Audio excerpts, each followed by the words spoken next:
Okay, Minorcan Navy, we're going to start off here with kind of a recap. This is going to be a recap film from the past month. We start off with this image from Unified Command of what's been cleared, what hadn't been cleared. And then we look at Unified Command's video. This is a video they had on their site, and we've kind of added to it through our time out on the site during the past month. And I'm going to just kind of share it with you. And we see the start of the operation with the Dali striking the Francis Scott Key Bridge, and then the debris, the bridge debris. And we're still, at this point, there's the workers who were up on top of the bridge, two still missing, but, keep that in your mind. All that was going on here with the process, too, of trying to find those guys and get them home. And we can kind of start taking a look at the operation as it progressed and the assets showing up. The 533, the Samson there, starting to work on those sections of the Francis Scott Key Bridge that were above water. Don John with the Chesapeake 1000 doing the heavy lifts of the system of girders that were just kind of wound up. A lot of prep work goes into making one of these lifts. You can't just run out there and throw some rigging on it and snatch it up out of the water. It doesn't work like that. Stuff has to be cut. It has to be leveled. Engineers have to look at it. You can't be picking up crazy loads that are swinging off the end of the boom. Everything is done according to a plan that's formulated by the engineers.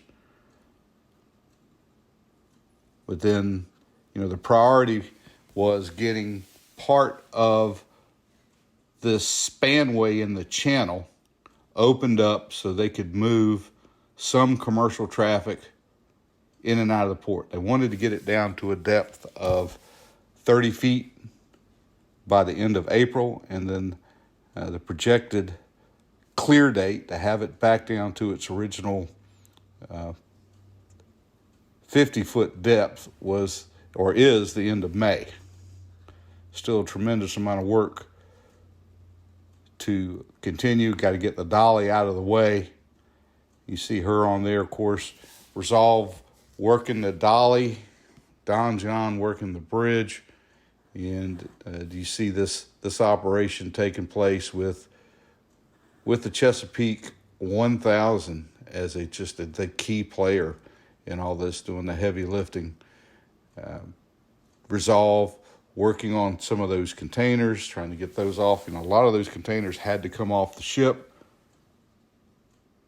before any kind of work could happen because of just what a chaotic mess it is on the bow of the ship.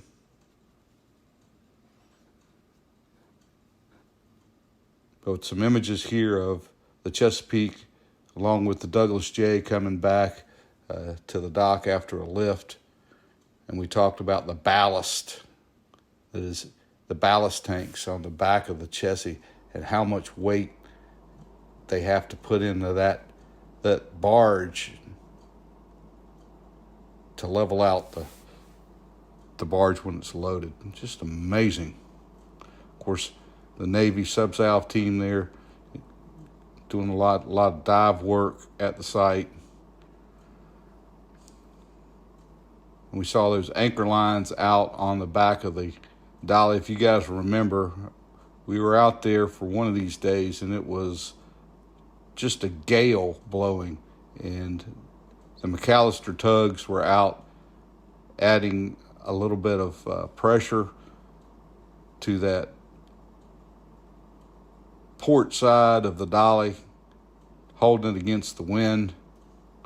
A lot of sail area on the ship that had to be accounted for. Big responsibility keeping that ship in position so they don't magnify the problem. We did get the drone up and took a kind of an aerial look at the site. just to see the assets that were there. Of course, as you look at that, you can really start to see that channel. That channel was beginning to open up there. A lot of that material had been pulled out, and they were working on some of the other stuff, some of the stuff down below with the Dale Pyatt, that dredge that we've seen in operation with the big 60-yard clamshell bucket, working the site, moving a lot of that material. A lot of planning has gone in to the process to get this site where it is so far. You think of the material that's come out of here, and we've seen the size of some of the steel work that's been brought up to be processed over at the Sparrows Point area of the Baltimore port.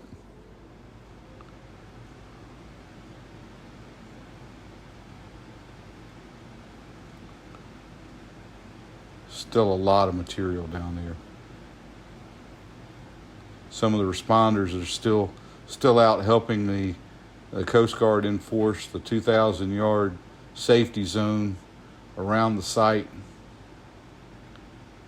We work within the confines of the allowable tolerances. You see Chessie working on another big section of that, and that lift kind of drove out into the evening. And then on April 25th, we saw the first ship, the Balsa 94, steam out of the Baltimore harbor. And she looked light on the bow, that's for sure. But this was the start of the commercial traffic, other than the few barges that they had let through, moving out of the port. And then there were a few other ships that got out. The Ro-Ro, or the car carrier Carmen, it's a Wallenus Wilhelmsen ship. She was pulled by the site. And of course, we take a look at some of the other support vessels out there, this one being a dive boat. These guys just working as hard as they can to get this port back opened up.